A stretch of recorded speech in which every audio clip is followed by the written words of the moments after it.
नमस्कार। ज्योतिष के इस कार्यक्रम में स्वागत है आपका एस्ट्रोटवेल.com पे। और कालचक्र की सभी राशियों की वीडियो बनती चली आ रही है मई महीने के गोचर के लिए।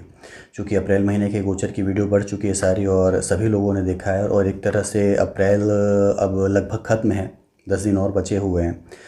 तो मई महीने में भी गोचर जो हैं वो आपके शारीरिक और मानसिक या आर्थिक स्थिति पे कह लें क्या असर डाल लें, उस पर आधारित ये वीडियो है।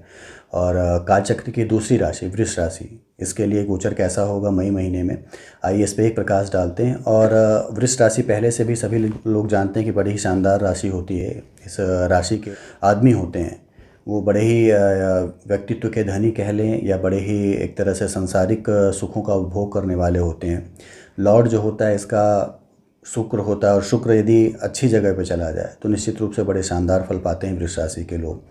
तो और देखा जाए तो मई में शुक्र का गोचर भी इनकी अपनी राशि में है, और ये निश्चित रूप से एक बड़ा ही शानदार योग देगा। मैंने इसीलिए चर्चा भी की कि शुक्र इनका लॉर्ड होता है, और शुक्र यदि इनकी राशि में आ जाए तो मालव्य योग बन जाता है गोचर में। और यदि आपकी नैसर्गिक कुंडली में भी मालव्य योग बना हुआ है वृष राशि वालों के, तो मान के चलिए कि ये महीना जो है मई का आपको सारे सांसारिक सुख देने की क्षमता रखता है। प्रयास आपको करने पड़ेंगे, बिना प्रयास की कोई चीज़ें नहीं मिलती हैं। नई चीज़ों को करने का प्रयास करिए, नए बिजनेस करने का, नए रास्ते खोजने का, अपने सफल होने का, ये सारी चीज़ों का प्रयास करिए। मई का महीना शुक्र को लेके काफ़ी अच्छा है कह सकते हैं। तो सारे गोचरों पर यदि एक प्रकाश डालें तो शनि है, बृहस्पति है, राहु केतु हैं, ये लंबे समय तक के लिए गोचर हैं। पूरे ये वर्ष भर ऐसे ही रहने वाले जहाँ थे पहले। इस पर कई वीडियो बन चुकी है, इसलिए इस पर चर्चा करना बहुत ज़्यादा एक तरह से ज़रूरी नहीं है। सभी लोगों ने वीडियो देखी हुई है। छोटी छोटी चीज़ें मैं इनके बारे में बताता चलूँगा आगे, लेकिन फ़िलहाल राहु केतु और शनि और बृहस्पति ये लंबे समय तक के लिए गोचर उन्हीं राशियों में हैं। शुक्र को देख लें, बुध को देख लें, मंगल को देख लें। मंगल भी गोचर कर चुका है, इस पर वीडियो पहले भी बन चुकी है। मंगल 2 जून तक आपके सेकंड हाउस में रहेगा, मिथुन राशि में, और मिथुन जो है शत्रु राशि होती है, सेकंड हाउस में रहेगा। इस पर भी वीडियो बनी हुई है, काफ़ी लोगों ने देखा है। इसके अलावा शुक्र और बुध और सूर्य ये 3 गोचर जो हैं वो आपकी राशि में होंगे। शुक्र को देख लें यदि हम, तो शुक्र 4 मई से लेके 28 मई तक आपकी राशि में रहेगा, यानी करीब करीब पूरा मई का महीना जो है मालव्य योग में रहेंगे आप। बुध जो है वो 1 मई से लेकर 26 मई तक आपकी राशि में रहेगा, यानी ये भी करीब करीब पूरा महीना रहेगा। साथ ही सूर्य जो है ये 14 मई को आपके राशि में गोचर करेगा। फिलहाल अभी ये अपनी उच्च राशि में आपके 12वें भाव में है। तो 14 मई से लेके 15 जून तक ये आपकी अपनी राशि में रहेगा। तो आपकी अपनी राशि में 14 मई के बाद से चतुर्ग्रही योग बनेंगे। तो इतनी चीज़ें रहेंगी। बृहस्पति आपके केंद्र में बना ही हुआ है, शनि आपके 9वें भाव में खुद भाग्य भाव का लॉर्ड होके खुद भाग्य की अपनी राशि में है। इतनी चीज़ें हैं, तो वृष राशि वालों के लिए एक शानदार योग बना हुआ है। शानदार योग क्यों बना हुआ है बता दूं मैं, कि शुक्र जो है आपकी खुद की राशि का होगा, तो निश्चित रूप से केंद्र में होने से पंच महापुरुष योग में शुक्र जो है वो मालव्य योग बनाएगा। और मालव्य योग वाले जो होते हैं वो सांसारिक सुखों का उपभोग करने के लिए बड़े ही ललायित रहते हैं कह सकते हैं। घर है, वाहन है, कपड़े हैं, परफ्यूम है, जूते हैं, इनके लिए उनके मन में एक विशेष आकर्षण होता है, और इससे अट्रैक्ट होकर वो उन चीज़ों पे खर्च भी बहुत करते हैं। और शुक्र उन्हें ये सारी चीज़ें देता भी है। ऐसा नहीं है कि चीज़ें नहीं मिलती, उनके पास वो सारी चीज़ें, शुक्र कहीं ना कहीं से वो संसाधन बना देता है कि ये सारी चीज़ें वो लोग जुटा लेते हैं। तो वृष राशि वाले, इसीलिए मैंने बोला कि व्यक्तित्व के धनी होते हैं और सांसारिक सुखों का उपभोग करने के लिए जाने जाते हैं। तो शुक्र यहाँ पे निश्चित रूप से देगा। शुक्र जो है, यदि वृष राशि के आप हैं और शुक्र यदि इस तरह का है, तो निश्चित रूप से वो लोग जो कि ट्रैवल के धंधे से जुड़े हुए हैं, और फिल्म के उद्योग से जुड़े हुए हैं, एक्टिंग से जुड़े हुए हैं, ऑर्नामेंट्स का बिज़नेस कह लें आप, और रेडीमेड गारमेंट्स का बिज़नेस कह लें, इन सारी चीज़ों के बिज़नेस जो हैं जो कि शुक्र से रिलेटेड हैं, इन सब चीज़ों में काफ़ी ज़्यादा सफलता आपको देने जा रहे हैं यहाँ पे शुक्र। और शुक्र जो है एक्टिंग के फील्ड में मैक्सिमम लोग जो कि वृष राशि के हैं, उनका शुक्र निश्चित रूप से कहीं ना कहीं से उच्च का या तुला राशि या वृष राशि में ज़रूर रहता है। क्योंकि शुक्र जो है वो निश्चित रूप से उनके सौंदर्य को कह लें, उनके रिप्रेजेंटेशन को कह लें, इतना आकर्षक बनाता है कि लोगों का ध्यान खुद उस तरफ जाए। तो शुक्र यहाँ पे ये करने जा रहा है वृष राशि वालों के लिए। बड़े ही शानदार फल हैं शुक्र के। आप इन सब बिजनेस से जुड़े हुए हैं शुक्र के, जो कि मैंने पहले बताया, तो इसमें आप एक इन्वेस्ट कर सकते हैं कह सकते हैं। और आप नहीं करते थे, यदि आपने अभी तक विचार बनाया हुआ था, उस पर कोई आपका एप्लीकेशन नहीं था, तो ये समय बड़ा अच्छा है, बेहतर है मई का महीना, जिसमें कि आप एप्लीकेशन कर सकते हैं और इन सब चीज़ों में आपको लाभ भी बड़े अच्छे मिलेंगे। बुध को ले लें तो बुध 1 मई से 26 मई तक आपकी राशि में रहेगा। और शुक्र और बुध जो है यहाँ पे ये भी लक्ष्मी नारायण योग बनाएंगे। यानी बुध को देख लें तो आपके सेकंड हाउस का, यानी आपके धन भाव का और आपके पंचम का लॉर्ड होकर केंद्र स्थान में जाएगा, तो ये भी एक तरह से राजयोग की श्रेणी में आ जाता है। तो शुक्र और बुध मिल के लक्ष्मी नारायण योग बना रहे हैं और बेहतरीन फल देने की पूरी गुंजाइश है यहाँ पे शुक्र और बुध के इस योग से। तो देखा जाए तो ये महीना जो है आपके लिए काफ़ी अच्छा है। बुध भी वो लोग जो कि अपनी वाणी से किसी कार्य से जुड़े हुए हैं, यानी प्रवक्ता यदि हैं और प्रकाशन में कहीं पे यदि हैं, ओरेटर हैं कह सकते हैं, स्पीच देना जिनका काम है, या गणित से संबंधित चीज़ें हैं, ज्योतिष है, इन सारी चीज़ों में जो भी रुचि रखते हैं या उस पर कार्य करते हैं, बुध उनके लिए बड़ा ही एक शानदार फल लेके आ रहा है वृष राशि वालों के लिए। सारी चीज़ें वो देने का प्रयास करेगा। और ख़ास तौर से देखा जाए तो मैंने पहले बताया कि केंद्र और त्रिकोण का राजयोग है, तो फलित भी होगा। यहाँ पे एक चीज़ और भी है कि सूर्य जो है वो 14 मई को आपके इस भाव में गोचर करेगा, तो 14 मई के बाद से इन फलों में थोड़ी न्यूनता आने की संभावना है। सूर्य चूँकि जो होता है वो ग्रहों को अपने पास आने पे अस्त करता है, तो 14 मई के बाद से थोड़ी न्यूनता आने की संभावना है, ख़त्म नहीं हो जाएंगी, थोड़ी न्यून हो जाएंगी।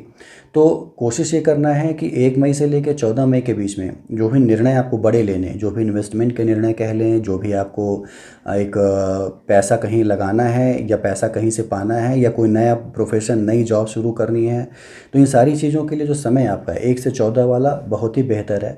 उसके बाद भी बेहतर है, लेकिन 1 से 14 मई तक का समय जो है वो बेहतरीन कहा जा सकता है, आपके लिए बेहतरीन फल आपको दे सकता है। तो इस पे एक पूरा वर्कआउट करिए कि आपको करना क्या है। और अभी चूँकि समय है तो मई शुरू होने में भी 10 दिन और बाकी करीब करीब आपके पास, तो इन 10 दिनों में आप कोई ना कोई अच्छी चीज़ बनाइए, अच्छा प्रोजेक्ट एक बनाइए, और 1 से 14 के बीच में जिससे आप उसका एप्लीकेशन करते हैं, उसका क्रियान्वयन करते हैं, तो निश्चित रूप से वो फलीभूत होगा, निश्चित रूप से आपको उसके अच्छे फल भी मिलेंगे। यहाँ पे सूर्य जब आ जाएगा 14 मई के बाद, तो सूर्य जो होता है वो थोड़ा इन्हें डिमिनिश करता है कह सकते हैं, थोड़ा इनके बल में कमी ले आता है। और धीमे धीमे जैसे जैसे ये जो शुक्र और बुध हैं सूर्य के अपनी डिग्री से बाहर आते हैं तो फिर मजबूत हो जाते हैं, लेकिन तब तक के लिए ये थोड़ा आपको प्रभावित जरूर करेगा, फलों में कमी लाएगा। तो इस पे विशेष एक ध्यान रखिए और कोशिश करिए कि 1 से 14 मई के बीच में जो है चीज़ें आपकी बेहतर बन जाएँ। तो इतनी चीज़ें करिए। सूर्य जो है यहाँ पर आएगा तो सूर्य आपकी खुद की राशि में रहेगा, तो हस्बैंड वाइफ के संबंधों में थोड़े तनाव दे सकता है। क्योंकि देखा जाए तो राहु और सूर्य की ग्रहण योग तो बनेगा ही, साथ ही सूर्य और राहु की सम्मिलित दृष्टि आपके सप्तम भाव पे पड़ेगी। हालांकि शुक्र का उच्च का होना निश्चित रूप से आपको फायदे भी देगा। शुक्र जो है हार्मोनी का बढ़ा देना और आपस में एक कंपेटेबिलिटी बने रहना, बहुत ज़्यादा आपस में एक सामंजस्य बने रहना, ये सारी चीज़ें कराएगा। लेकिन सूर्य और राहु का सम्मिलित प्रभाव उसमें कुछ ना कहीं से आपकी वाणी के कारण कह लें, आपके हाव भाव के कारण कह लें, या आपके बोलने की जो शैली है उसमें परिवर्तन के कारण कह लें, कुछ ना कुछ मनमुटाव जरूर देगा 14 मई के बाद से। तो पारिवारिक जीवन में ये तनाव थोड़ा आपको मिल सकते हैं। साथ ही मंगल जो है आपका सेकंड हाउस में है, तो पारिवारिक जीवन में यहाँ भी जो है आपस के अंडरस्टैंडिंग में कमी लाएगा। खासतौर से मंगल भी जो है आपकी वाणी के भाव में है, तो निश्चित रूप से आपको एक एरोगेंट बनाना या आपको ये समझाना कि नहीं आप ही सारी चीज़ें हैं, बाकी लोग आपके पीछे हैं, आप सबसे आगे हैं, आप लीडर हैं, ये चीज़ समझना जो है आपकी बहुत बड़ी भूल हो सकती है यहाँ पे।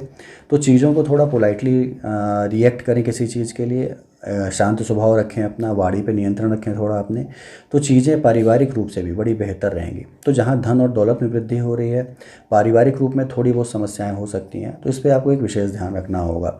हेल्थ की यदि हम बात कर लें तो आपका छठा भाव कह लें, आपका 8वां भाव कह लें, ये दोनों जो हैं बहुत पाप प्रभावित तो नहीं है। हालांकि देखा जाए तो मंगल की 7वीं दृष्टि जो है आपके अष्टम भाव पे, ये आपके चोट चपेट लगने के संभावनाओं को बढ़ा देती है। तो यहाँ पे आप थोड़ा वाहन चलाने में, या क्योंकि मंगल भी जो है वो आपके शत्रु राशि में, तो वाहन चलाने में या रास्ते पे निकल रहे हैं तो किसी और वाहन से टकराने के भय, ये सारी चीज़ें बनेंगी। चोट चपेट लगने के भय, सीढ़ियों से गिरने, पैर में मोच आने, ये सारी चीज़ों के भय आपके ज़रूर बनेंगे यहाँ पे। तो इससे थोड़ा आपको सजग रहना है, सावधान रहना है। बताने के पीछे रीज़न सिर्फ ये होता है कि अच्छी बुरी चीज़ें जब दोनों चीज़ें बताई जाती हैं तो अच्छी चीज़ों को तो आत्मसात करिए, बुरी चीज़ों के लिए प्रयास करिए कि वो घटनाएँ घटित ना हो। यानी अपना व्यवहार जो है, अपने तौर तरीक़ों को परिवर्तित करके आप उन घटनाओं को घटित ना होने दें। बुरी चीज़ें भी इसलिए बताई जाती हैं। तो गाड़ी चलाइए तो सावधानी से चलाइए, सड़क पे चलिए तो सावधानी से चलिए, तो बहुत ज़्यादा असर इन सब चीज़ों का नहीं आने वाला, एक तरह से कह सकते हैं। स्टूडेंट्स के लिए या जो नौकरी कर रहे हैं उनके लिए बहुत बड़ा ही बेहतरीन समय है कह सकते हैं। स्टूडेंट्स के लिए मैंने पहले बताया कि पंचम भाव बड़ा ही स्ट्रांग बना हुआ है उनका, और यदि वो लोग गणित से संबंधित किसी कार्य से जुड़ रहे हैं, ज्योतिष से संबंधित किसी कार्य से जुड़ रहे हैं, पत्रकारिता से संबंधित किसी कार्य से जुड़ रहे हैं, तो फल बड़े शानदार उनके मिलने की संभावनाएं हैं। और इस फील्ड में उनके आगे निकलने की संभावनाएं बढ़ जाती हैं। चूँकि बृहस्पति को भी देखें, दशम भाव में कर्मेश है बृहस्पति, तो पूरे सपोर्ट मिलने की, उच्च अधिकारियों से कह लें, चूँकि सूर्य भी आपकी राशि में रहेगा, तो उच्च अधिकारियों से सहयोग मिलने की और आगे बढ़ने की संभावनाएं ख़ास तौर से बढ़ जाती हैं आपके लिए। तो पूरी मेहनत, पूरे लगन के साथ यदि आप किसी जॉब के लिए ट्राई करते हैं तो ये मई का महीना जो है काफ़ी फ्रूटफुल है। शनि भी आपका भाग्येश है, शनि भाग्यवश जो है ऐसी चीज़ें दे देगा जिसकी आपने कल्पना भी नहीं की थी। तो प्रयास अपने पूरे करिए, पाने का एक कोशिश पूरी करिए, क्योंकि बिना कर्म के भाग्य जो है वो सपोर्ट नहीं करता। तो कर्म अपने पूरे करिए, भाग्य पूरे आपके सहयोग में है। निश्चित रूप से ये महीना जो है आपके लिए यादगार हो सकता है। यदि आप 14 से पहले करते हैं तो और भी बेहतरीन मिलने की संभावनाएं हैं।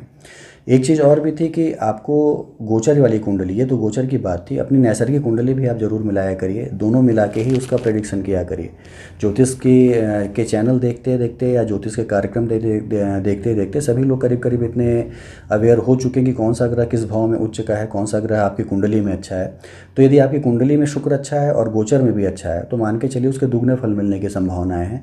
और कुंडली में यदि अच्छा नहीं है, गोचर में अच्छा, तो एक मध्यम फल मिलेगा। लेकिन गोचर और कुंडली दोनों में नीच राशि, शत्रु राशियों में हो तो निश्चित रूप से उसके बड़े ही नेस्ट फल मिलने वाले, बड़े ही अशुभ फल मिलने वाले हैं। तो ये चीज़ें होती हैं। कई बार डिग्री वाइज जो होते हैं, शुक्र जो है आपकी कुंडली में बलवान नहीं लेकिन गोचर में बलवान है, तो भी एक मध्यम फल देता है। और यही रीज़न भी है कि बहुत से लोग जो कि एक ही समय पर पैदा होते हैं, कुछ ना कुछ उनकी डिग्री में अंतर आ जाता है। शुक्र जो होता है किसी की डिग्री में, किसी में युवा होता है, किसी में कुमार या वृद्ध हो जाता है। या सूर्य को ही ले लें, कहीं युवा है, कहीं कुमार है, वृद्ध है, तो इन सब चीज़ों से भी बड़ा ही असर पड़ता है। और एक ही समय पैदा होने वाले लोग भी जो हैं वो अलग अलग अपनी किस्मत लेके पैदा होते हैं, कारण यही होते हैं। तो ये सारी चीज़ें मिला लें, नैसर्गिक कुंडली को जरूर मिलाएं अपनी गोचर की कुंडली से। और ये सारे ग्रह जो हैं यदि आपकी कुंडली में भी बेहतरीन बने हुए हैं तो मान के चलिए कि फल जो हैं वो अति उत्तम मिलेंगे, बहुत ही ज़्यादा फलदायक होंगे। तो इतनी चीज़ें करिए, पारिवारिक जीवन आपका बेहतर रहेगा। वाणी पे नियंत्रण रखिए। बाकी पैसा रुपया कह लें, स्टूडेंट्स के लिए कह लें, सारी चीज़ों के लिए एक बेहतर परिणाम मिल रहा है आपको, बेहतर चीज़ें आपके लिए लेके आ रहा है गोचर यहाँ पे। तो इतनी चीज़ें करिए। शनि और मंगल की आराधना जरूर करिए। मंगल आपका थोड़ा यहाँ पे ख़राब है और शनि भी जो है वो कर्म का देवता है, तो कर्म अच्छे रखेंगे तो फल भी बड़े अच्छे देगा। और दोनों की गति कह लें, दोनों का जो पाप प्रभाव है कम करने के लिए हनुमान की आराधना करिए, निश्चित रूप से फलीभूत होगी। निश्चित रूप से आप काफ़ी ज़्यादा अच्छा एक महसूस करेंगे, कह सकते हैं, पाप प्रभाव में कमी आएगी, जीवन जो है आपका सुचारू रूप से चलता रहेगा। तो वृष राशि के लिए बेहतर अवसर है, पूरे प्रयास करिए। शुभकामनाएं कि आप आगे बढ़ें और सारी चीज़ पाएँ। वीडियो यदि आप इससे संबंधित कोई सवाल पूछना चाहते हैं या अपनी कुंडली से संबंधित सवाल पूछना चाहते हैं तो नीचे दिए नंबरों पर आप पूछ सकते हैं। समय के हिसाब से उसके उत्तर आपको दे दिए जाएंगे।